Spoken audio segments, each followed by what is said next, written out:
దీవెన, దుఃఖిత పీడిత నిరాధారులకు ఆశ్రయ దీవెన, ప్రయాసపడే సమస్త జనులకు విశ్రాంతినిచ్చే దీవెన, దుఃఖిత పీడిత నిరాధారులకు ఆశ్రయ దీవెన, అనుదిన రక్షణ సువార్తనందించు పరమ నివేదన, అనుదిన రక్షణ సువార్తనందించు పరమ నివేదన, యేసయ్య దీవెన,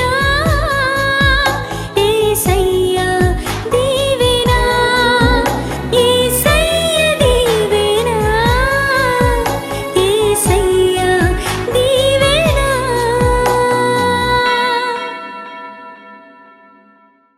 దేవుని మందిరానికి వస్తున్నాం, క్రైస్తవులంగా పేరు పెట్టుకుంటున్నాం. మన జీవితాలు ఎలా ఉంటున్నాయి? 4 గోడల మధ్యలో మన పరిస్థితి ఏంటి? ఒంటరిగా ఉంటున్నప్పుడు నీ ఆలోచన ఏంటి? ఒంటరిగా ఉంటున్నప్పుడు నువ్వు చేస్తుంది ఏంటి? ఒంటరిగా ఉన్నప్పుడు నీ తలంపులు ఎలా ఉంటున్నాయి? నీ ఆలోచనలు ఎలా ఉంటున్నాయి? అన్నీ దేవుడు సమస్తాన్ని ఆయన ఏం చేస్తున్నాడు? అన్నీ రాస్తా ఉన్నాడు. ఆయన హృదయాలను అంతరింద్రియాలను ఆయన పరిశోధించేటువంటి దేవుడు. మాట మన నాలుకకు రాకముందే అసలు నువ్వేం మాట్లాడాలనుకుంటున్నావు కూడా ఆయన సమస్తాన్ని ఎరిగినటువంటి దేవుడు. అందరినీ ఈ రోజున దేవుని రాకడ కోసం సిద్ధపరుస్తున్నారు. దేవుడు మనల్ని కడుగుతున్నాడండి. దేవుని వాక్యం నీ దగ్గరికి వస్తున్నప్పుడు, ఈ నీళ్ళనే వాక్యం నీ దగ్గరికి వస్తున్నప్పుడు పరిశుద్ధపరిచేసుకోండి. మనసులు కఠినపరచుకోవద్దు. దేవుని రాకడ ఎప్పుడుందో మనకు తెలియదు. ఈవెన్ మనుష్య కుమారుడికి కూడా తెలియదంట. దేవునికి స్తోత్రం, హల్లెలూయా. అందరూ సంతోషంగా ఒకసారి చెప్దాం, దేవునికి స్తోత్రం. కడిగేసుకుందాం. ఈ రోజున మొండితనం తీసేయాలి, నిర్లక్ష్యం తీసేయాలి. దేవుడు అన్నిటినీ ఆయన లెక్కగడతా ఉన్నాడు. దేవుడు సమస్తాన్ని ఆయన రాస్తా ఉన్నారు, చూస్తూ ఉన్నారు. ఒక రోజున ఆయనకి మనం లెక్క అప్పగించవలసిన పరిస్థితిలో ఉన్నామని ఒకసారి మనం జ్ఞాపకం చేసుకుంటూ మన జీవితాలను పరిశీలన చేసుకుందాం. నీతిగా బ్రతకటంలో ఉన్న సంతోషం ఎంత బాగుంటుందో తెలుసా? చాలా బాగుంటుందండి. నీతిగా జీవిస్తున్నప్పుడు, పరిశుద్ధంగా జీవిస్తున్నప్పుడు ఎంత బాగుంటుందో. నిర్దోషంగా బ్రతకడానికి ప్రయత్నం చేస్తున్నప్పుడు అసలు ఆ జీవితం ఎంత ఆశీర్వాదకరమైన అనుభవాల్లోనికి నడిపించబడుతుందో తెలుసా? గాఢాంధకారములో ఉన్న దేవుడు మనకి తోడుగా ఆయన ఉంటాడు. దేవునికి స్తోత్రం, హల్లెలూయా. అందరూ సంతోషంగా బిగ్గరగా దేవునికి స్తోత్రం చెల్లిద్దాం. హల్లెలూయా. దావీదు తన జీవితంలో చేసిన ఒక్క పాపం విషయమై దేవుని సన్నిధిలో పశ్చాత్తాపపడిన తర్వాత తన బ్రతుకును దేవుడు అనేక మందికి ఆశీర్వాదకరంగా మలిచేశాడు. నీతి కోసం బ్రతుకుతా ప్రయత్నం చేస్తున్నప్పుడు అతని గాఢాంధకారపు లోయలో సంచరించిన అతని బ్రతుకు అతనికి భయంకరంగా అనిపించలా, భయమేలా. గాఢాంధకారంలో సంచరిస్తూ ఏ భయానికి అతడు భయపడలేదు. నీవు నాకు తోడై ఉన్నావు, నీ దుడ్డుకర నీ దండము నన్ను ఆదరిస్తుంది అని దేవుని సన్నిధిలో అతడు స్తుతించాడు. తన శత్రువులను చూసి అతడు భయపడలేదు. నా శత్రువులు ఎదుట నువ్వు నాకు భోజనం సిద్ధపరిచేవాడు అని దేవుని స్తుతించాడు. దేవునికి స్తోత్రం, హల్లెలూయా. నా గిన్నె నిండి పొర్లుచున్నది అని దావీదు తన జీవితంలో పరిశుద్ధత కోసం పరుగులెడుతున్నప్పుడు ఇటువంటి అనుభవాల్లోనికి నడిపించబడ్డాడు. పరిశుద్ధత కోసం జీవించాలి అని ప్రయత్నం చేస్తున్న క్రైస్తవ విశ్వాస జీవితం ఈ పరిశుద్ధ గ్రంథములో లిఖించబడిన అనేక మంది భక్తుల జీవితాల వలె చాలా చదవటానికి, లేకపోతే వినటానికి, లేకపోతే మన కన్నులకు చాలా ఇంపుగా, చాలా అవి తేటగా మనకి దేవుడు రాయించారు. దేవునికి స్తోత్రం, హల్లెలూయా. చాలా ఆశీర్వాదకరంగా ఉంటుంది. అవి చదువుతున్నప్పుడు ఎంత సంతోషం వేస్తుంది. అబ్బా ఎలా బ్రతికారండి వీళ్ళు అని అనిపిస్తూ ఉంటుంది కదా. ఒక్కొక్క భక్తుడు దేవుని కోసం ఎంత మంచిగా బ్రతికారండి అని అనిపించట్లేదా? ఉందా అనుభవాలు? నీతిగా బ్రతకడానికి ప్రయత్నం చేస్తున్న అనుభవాలు ఉన్నాయా? కొంతమంది మనసు గద్దించేసుకుంటాం, ఏముందిలే, ఎవరు చూస్తున్నారు, లోబడకపోతే ఏమైందిలే, మాట వినకపోతే ఏమైపోతుందిలే, వాక్యాన్ని చదవకపోతే ఏమైపోతుందిలే, ప్రార్థన చేయకపోతే ఏమైపోతుందిలే, మందిరానికి క్రమంగా రాకపోతే ఏమైపోతుందిలే, పరిచర్య చేయకపోతే ఏమైపోతుందిలే. అన్నిటికీ దేవుడు లెక్క ఆయన చూపిస్తూనే ఉంటాడు. తప్పకుండా మన ప్రతి ప్రవర్తనకు ఆయన లెక్కగట్టి ఆయన అన్నిటి విషయాల్లో కూడా మనకి లెక్కిస్తాడు. దేవునికి స్తోత్రం, హల్లెలూయా. వినపడుతుందా అండి? ఆయన మన హృదయములను, మన ఆలోచనలను ఆయన శోధించేటువంటి దేవుడు, పరిశోధించేటువంటి దేవుడు. కాబట్టి నిర్లక్ష్య స్వభావాన్ని తీసేయాలి. నీతి కొరకు ఆకలి దప్పులు గలవారు ధన్యులు, వారు తృప్తిపరచబడుదురు. దేవునికి స్తోత్రం, హల్లెలూయా. ఆ తృప్తి కలిగి ఉండడానికి ఈ రోజున ప్రయత్నం చేద్దాం. దేవుని సన్నిధిలో నీతి కొరకు ఆశపడినప్పుడు అటువంటి తృప్తిని దేవుడు మనకు అనుగ్రహిస్తారు. చూడండి, చదివాం కదా, తిమోతికి రాసిన మొదటి పత్రిక 6వ అధ్యాయము 14వ వచనంలో మనం చదివాం. మన ప్రభు అయిన యేసుక్రీస్తు ప్రత్యక్షమగు వరకు నీవు నిష్కళంకముగాను అనింద్యముగాను ఈ ఆజ్ఞను గైకొనవలెనని ఈ ఆజ్ఞలను గైకొనవలెనని నీకు ఆజ్ఞాపించుచున్నాను. దేవునికి స్తోత్రం, హల్లెలూయా. అలాగే తీతుకు రాసిన పత్రిక 2వ అధ్యాయము 13-14 వచనాలు కూడా ఒకసారి చూద్దామా. మనము భక్తిహీనతను ఇహలోక సంబంధమైన దురాశలను విసర్జించి శుభప్రదమైన నిరీక్షణ నిమిత్తమును అనగా మహాదేవుడును మన రక్షకుడైన యేసుక్రీస్తు మహిమ యొక్క ప్రత్యక్షత కొరకు ఎదురు చూచుచు ఈ లోకములో స్వస్థ బుద్ధితోను నీతితోను భక్తితోను బ్రతుకుచుండవలెనని మనకు బోధించుచున్నది. దేవునికి స్తోత్రం, హల్లెలూయా. ఇక్కడ మనం విడిచిపెట్టాల్సిన, మనం కలిగి ఉండాల్సిన వాటిని గురించి కూడా పరిశుద్ధాత్మ దేవుడు జ్ఞాపకం చేస్తున్నారు. ఆ రెండవ రాకడలో యేసుక్రీస్తు ప్రత్యక్షమయ్యేటప్పుడు, యేసుక్రీస్తుని ఎదుర్కొనేటప్పుడు ఇవన్నీ నీకు కలిగి ఉండాలమ్మా అని దేవుడు ఈ రోజున మనకి జ్ఞాపకం చేస్తున్నారు. ఉన్నాయా లేదా అనేది మనం పరిశీలన చేసుకోవాలి. దేవుని వాక్యం మనతో మాట్లాడుతున్నప్పుడు మన జీవితాలలో ఇవి ఉన్నవా లేవా అనేది మనం పరిశీలన చేసుకోవాలి. మనమంట భక్తిహీనతను, ఇహలోక సంబంధమైన దురాశలను విసర్జించి ఏమంటున్నాడు, శుభప్రదమైన నిరీక్షణ నిమిత్తమై మహాదేవుడును మన రక్షకుడైన యేసుక్రీస్తు మహిమ యొక్క ప్రత్యక్షత కొరకు ఎదురు చూచుచు ఈ లోకములో స్వస్థ బుద్ధితోనూ నీతితోనూ భక్తితోనూ బ్రతకాలి. దేవునికి స్తోత్రం. అందరూ సంతోషంగా బిగ్గరగా దేవునికి స్తోత్రం చెల్లిద్దాం. బ్రతకడానికి మనకు కావాల్సిన ఏంటి ఈ రోజుల్లో? మామూలుగా ఈ లోకంలో అయితే మనకు బ్రతకడానికి ఏం కావాలి? మామూలుగా అయితే కడుపు నిండా అన్నం తినాలి, కంటి నిండా నిద్రపోవాలి కదా. నిద్ర తక్కువైపోయి నీరసం వచ్చేస్తుంది, మీరు కొన్ని రోజులు చక్కగా పడుకోండి, నిద్రపోండి అని ఏవిల్ టాబ్లెట్స్ ఇస్తూ ఉంటారు కొంతమంది డాక్టర్లు కదా.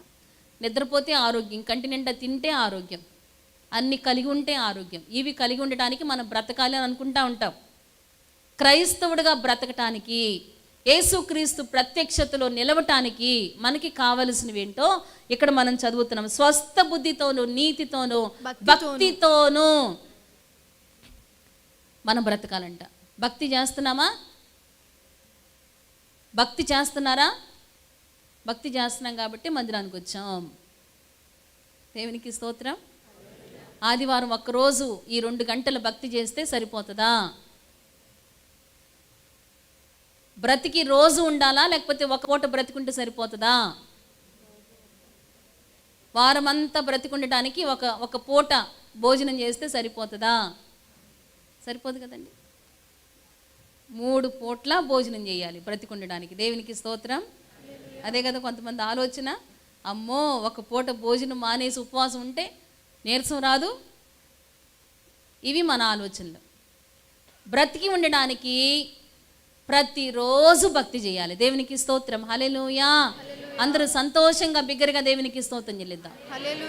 ప్రతిరోజు భక్తి చేయాలి, ప్రతిరోజు స్వస్థ బుద్ధి ఉండాలి, ప్రతిరోజు నీతి కోసం మనం బ్రతకాలి, ప్రతిరోజు బ్రతకాలి. కొన్ని రోజులు బ్రతికేసి కొన్ని రోజులు విడిచిపెట్టేసి మళ్ళీ మారిపోయి కొంతమంది బ్రతుకులు ఇలాగే ఉంటాయి. దేవునితో గేమ్స్ ఆడుతూ ఉంటారు. ఆయన కూడా ఆడతాడు, ఆయన మనకంటే ఇంకా బాగా ఆడతారు. ఆ చివరి తర్వాత అప్పుడు క్లైమాక్స్లో ఉంటుంది. దేవునికి స్తోత్రం, హల్లెలూయా కదండి. దేవునితో ఆటలు ఆడుతూ ఉంటారు కొంతమంది. కొన్ని రోజులేమో నీ బిడ్డని అంటారు, తర్వాత కొన్ని రోజులేమో లేదు నేను అక్కడికి ఊరికే వెళ్ళా ఆయన పలకరిద్దామని. మళ్ళీ కొన్ని రోజులేమో సైతాను బిడ్డగా ఉంటారు. మళ్ళీ కొన్ని రోజులు అయిపోయిన తర్వాత మళ్ళా ఆలోచన చేద్దాం. క్రైస్తవ విశ్వాస జీవితంలో ప్రతిరోజు మన బ్రతుకుల్లో జరగాల్సిన కొన్ని కార్యాలను గురించి, ఆయన రాకడ గురించి పరిశుద్ధాత్మదేవుడు ఒక ఆలోచన మనలో పెడుతున్నాడు.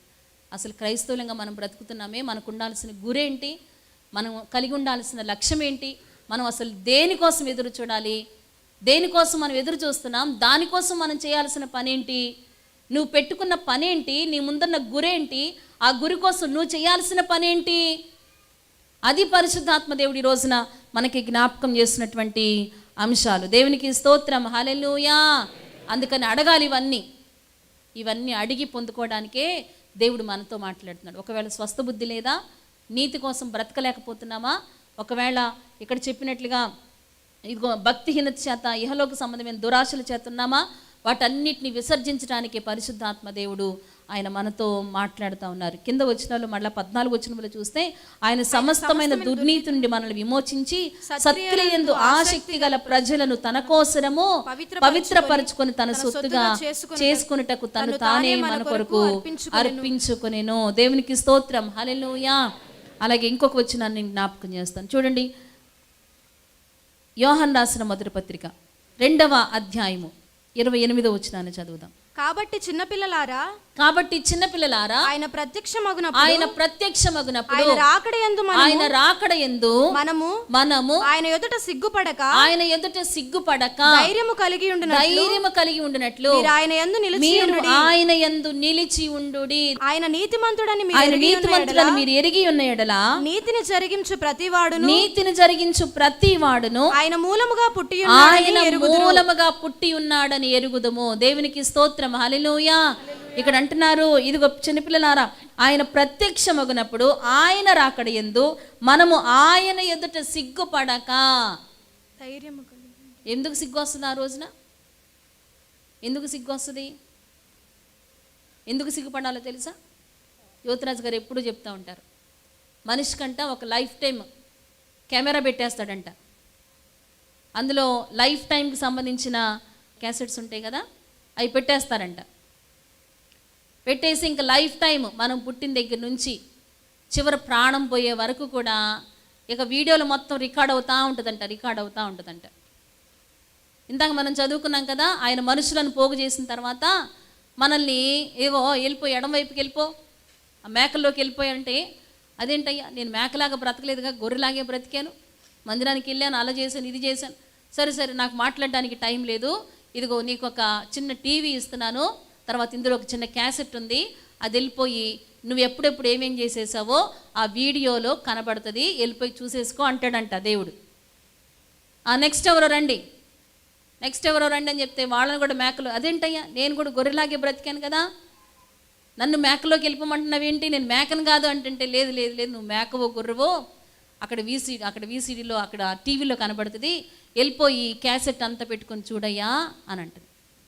అప్పుడంటే మనం చేసింది 4 గోడల మధ్యలోనే మనం చేస్తాం, కానీ అక్కడికి వచ్చేసరికి అందరు కనపడేట్లుగా అది ఆ గోడల మీదకి ఎక్కేస్తుందంట. అప్పుడు ఏం చేయాలి? మనం సిగ్గుపడాల్సినటువంటి పరిస్థితులు వస్తాయి. అందుకనే ఆయన ప్రత్యక్షమయ్యేటప్పుడు ఇక్కడ మనం చదువుతున్నాం కదా, మరలా ఒకసారి చదువుదామా? కాబట్టి చిన్న పిల్లలారా ఆయన ప్రత్యక్షమగునప్పుడు ఆయన రాకడ యందు మనము ఆయన ఎదుట సిగ్గుపడక ధైర్యము కలిగి ఉండునట్లు మీరు ఆయన యందు నిలిచి ఉండుడి. దేవునికి స్తోత్రం. అందరూ సంతోషంగా బిగ్గరగా దేవునికి స్తోత్రం చెల్లిద్దాం. హల్లెలూయా. ఈ లోకంలో మనం సంపాదించుకునేది ఏమీ లేదండి. ఆయన యందు నిలిచి ఉండి ఆయన రాజ్యాన్ని సంపాదించుకోవడానికి మనం ప్రయత్నం చేయాలి. మనం ఏదైనా సంపాదించుకున్నామంటే ఆయన రాజ్యం ఒక్కటే నిలిచి ఉండేది. మనం సంపాదించుకున్న వాటిల్లో దైవిక సంబంధమైనటువంటి లక్షణాలే మనతో నిలిచి ఉంటాయి. దైవ సంబంధమైన ఆత్మపరమైన విషయాలు మనతో నిలిచి ఉంటాయి. అది ప్రేమైనా, సంతోషమైన, సమాధానమైన, ఇంకా ఏ రకమైనటువంటి భక్తి అయినా సరే అదే మనతో నిలిచి ఉంటుంది. అది మనల్ని నిత్య జీవానికి వారసులుగా చేస్తుంది. క్రైస్తవులంగా పేరు పెట్టుకొని మనం బ్రతుకుతున్నాం, కానీ మన ఆలోచనలో మార్పు లేదు, మన ప్రవర్తనలో మార్పు లేదు, మన క్రియల్లో మార్పు లేదు. లోక పోకడులు, లోక ఆశలు, దురాశలు, భయంకరమైనటువంటి పాపము మనల్ని ఏలతా ఉందే, ఎంతకాలం ఆ పాపానికి దాసుడిగా ఉంటావు, ఎంతకాలం అపవాదికి చోటిస్తావు, ఎంతకాలం సైతాను పిల్లలంగా ఈ లోకములో మనం బ్రతుకుతాం, ఎంతకాలం బ్రతుకుతాం? దేవుని రాకడ అతి సమీపంగా ఉంటుండగా ప్రభువా నన్ను పరిశుద్ధపరచండి, నేను నీ కోసం బ్రతకడానికి, నీతి కొరకు ఆకలి దప్పులు కలిగి నీ రాజ్యం కొరకు ఎదురు చూడడానికి నాకు కృప కావాలయ్యా అని మనం దేవుని సన్నిధిలో ప్రార్థనాపూర్వకంగా నిలబడాలని పరిశుద్ధాత్మ దేవుడు ఈ రోజున మనతో మాట్లాడుతున్నాడు. ఆయన తన రక్తాన్ని చిందించి తన ప్రాణాన్ని మన కోసం పెట్టి మనల్ని విమోచించుకున్నాడు. కాబట్టి అందరూ తలలు ఉంచినట్లయితే కళ్ళు మూసుకొని దేవుని సన్నిధిలో మనం ప్రార్థన చేద్దాం. అందరూ తలలు వంచండి. మన ప్రస్తుత ఆధ్యాత్మిక జీవితంలో ఎటువంటి పరిస్థితులు ఉన్నాయో దేవుని సన్నిధిలో మనం ప్రార్థన చేద్దాం. అందరూ తలలు ఉంచినట్లయితే దేవుని రాకడ ఈ రోజే అయితే గనక మన బ్రతుకులో ఆ రాజ్యంలో ప్రవేశించే అనుభవాలు ఉన్నాయా? ఇంకా పాపము, ఇంకా చెడుగు, ఇంకా దురాశలు ఎక్కడ మన బ్రతుకులో ఉన్నాయో ఒకసారి పరిశీలన చేసుకుని అందరు నోరు తెరవండి. అందరు నోరు తెరవండి. నాకు నీతి కావాలి, నాకు భక్తి కావాలి, నాకు యథార్థత కావాలి నాయన. నేను నిందారహితుడిగా నేను బ్రతకాలి ప్రభా, నేను నిష్కలంకుడిగా నేను బ్రతకాలి, నేను అనింద్యుడిగా బ్రతకాలి నాయన. నువ్వన్నీ చూస్తున్నటువంటి దేవుడు, నువ్వన్నీ బాగుగా ఎరిగినటువంటి దేవుడు నాయన. నన్ను ఎవ్వరు చూడట్లేదు అని నేను అనుకుంటున్నాను, కానీ నాయన నీ కన్నులకు కనబడని సృష్టమంటూ ఈ లోకంలో ఏది లేదు ప్రభా. నీ కన్నులకు మరుగైనది ఏది లేదు నాయన. నన్ను దయతో జ్ఞాపకం చేసుకునేది, నా బలహీనత నుంచి నాకు విడుదల కలుగజేయండి. చాలాసార్లు ఈ పాపం మానేయాలనుకుంటున్నాను, కానీ ఒకవేళ మానలేకపోతున్నారేమో అడగండి దేవుని సన్నిధిలో. దేవుని రాకడలో ఎత్తబడే గుంపులో మనం అందరం ఉండాలని పరిశుద్ధాత్మ దేవుడు ఆశపడుతుంటేనుగా అందరం ప్రభువా నీ కార్యాల చేత నన్ను తృప్తిపరచండి, నన్ను దర్శించండి యేసయ్య, నన్ను దర్శించండి యేసయ్య. అందు నోరు తెరిచి ప్రార్థన చేద్దాం. నేనెందుకని నీ సొత్తుగా మారితిని యేసయ్యా, నీ రక్త కడుగబడినందునా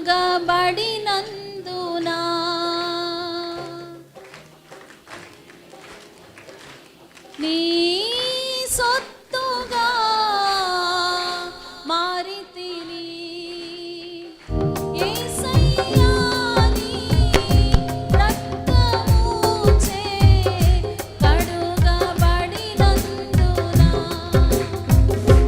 నీ ప్రణాళికలో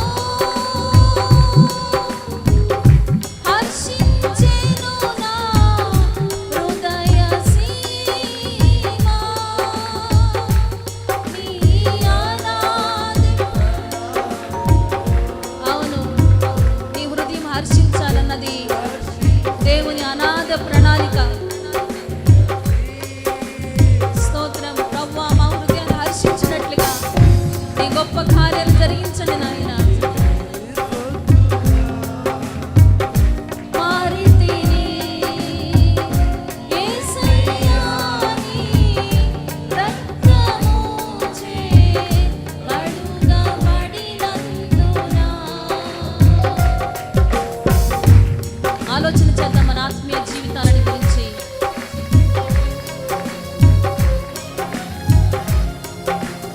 స్తోత్రాలు స్తోత్రాలు తండ్రి. ఈ రోజున మన హృదయం హర్షించినట్లుగా దేవుడు తన కార్యాలు జరిగించబోతా ఉన్నారు. మనస్సాక్షికి కల్మషం తోచకుండా ఆయన తన రక్తాన్ని మరలా మన మీద ప్రోక్షించడానికి ఇష్టపడతా ఉన్నారు. ఆ రక్తం చేత కడుగుపడదాం.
బిడ్డల హృదయాలు హర్షించునుగాక, మా బిడ్డల హృదయాలు హర్షించునుగాక.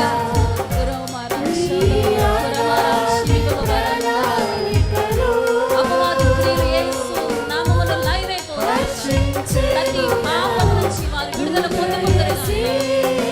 స్తోత్రాలు. ప్రతి బలహీనతను అయ్యా, ప్రతి బలహీనత నుంచి అద్భుతాలు జరిగించడం. స్తోత్రాలు, స్తోత్రాలు. పరిశుద్ధత, పరిశుద్ధత, నీతి ఏలుబడి చేయనుగాక. స్తోత్రాలు.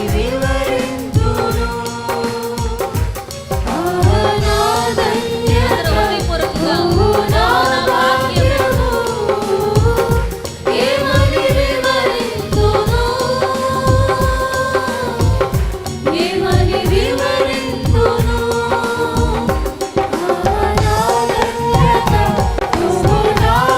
భక్తిహీనతను విసర్జించేసి శుభప్రదమైన నిరీక్షణ కలిగినట్లుగా మన జీవితాలను సిద్ధపరచుకుందాం. పరిశుద్ధాత్ముడ ప్రతి ఒక్కరిని మీద తాకుమని ప్రార్థన చేస్తున్నాను. వారి జీవితాలలో పరిశుద్ధత కలుగునిగాక నీకు వందనాలు. వారి కన్నులకు పరిశుద్ధత కలుగునిగాక నీకు వందనాలు. వారి నడకకు పరిశుద్ధత కలుగునిగాక నీ మహారాజ. ప్రతి దురాత్మలు యేసు నామములో లయమైపోనుగాక. ఓరి ప్రతి ఒక్కరిని తాకుమని ప్రార్థన చేస్తున్నాను. అపవాది క్రియలు యేసు నామములో లయమైపోనుగాక నీకు వందనాలు. పరిశుద్ధుడా ప్రతి ఒక్కరిని తాకని నాయనా నీకు వందనాలు. నీ సొత్తుగా ప్రజలను మీరు చేసుకోమని ప్రార్థన.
దేవుని అనాది ప్రణాళిక.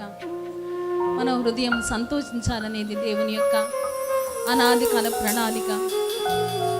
హృదయం వేదన చేత, హృదయంలో కల్మషం, మనస్సాక్షికి కల్మషం, హృదయంలో వ్యాధి, వాటన్నిటిని బాగు చేయడానికి పరిశుద్ధాత్ముడు ఈ రోజున ప్రతి ఒక్కరిని సంధిస్తూ ఉంటుండగా భయంకరమైన వ్యాధి చేత నింపబడిన హృదయంలో పరిశుద్ధపరుచుకుందామా. నా వ్యాధి తొలగించండి, నా హృదయంలో ఉన్న వ్యాధిని మీరు కడగండి నాయన.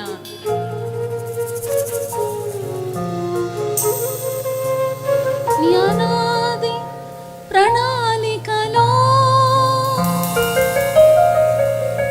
హర్షించెనురా హృదయ సీమ.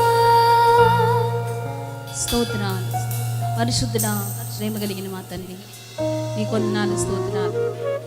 నీ సేవకురాలుగా నీ బిడ్డలందరి కొరకు ప్రార్థన చేస్తున్నాను తండ్రి. సంఘ బిడ్డలనే ప్రేమ నాకుంది, కానీ నువ్వు వారి కోసం ప్రాణం పెట్టావు కదా, వారి కోసం రక్తం చిందించిన పరమ తండ్రిగా నీ బిడ్డల మీద నీకున్న ప్రేమ ఎంత గొప్పది నాయనా. ఏ ఒక్క బిడ్డ నశించిపోకూడదని నైనా ఇదిగో నీవు అందరి కోసం ప్రణాళిక కలిగి నీ అనాది కాలంలో నీ ప్రియ కుమారుని లోకానికి నువ్వు పంపించడానికి సిద్ధపరిచావు తండ్రి. నీ వందనాలు. నీ ప్రియ కుమారుని రక్తాన్ని ప్రోక్షించండి ప్రభా. నీ బిడ్డలందరినీ మీరు దర్శించండి నాయన.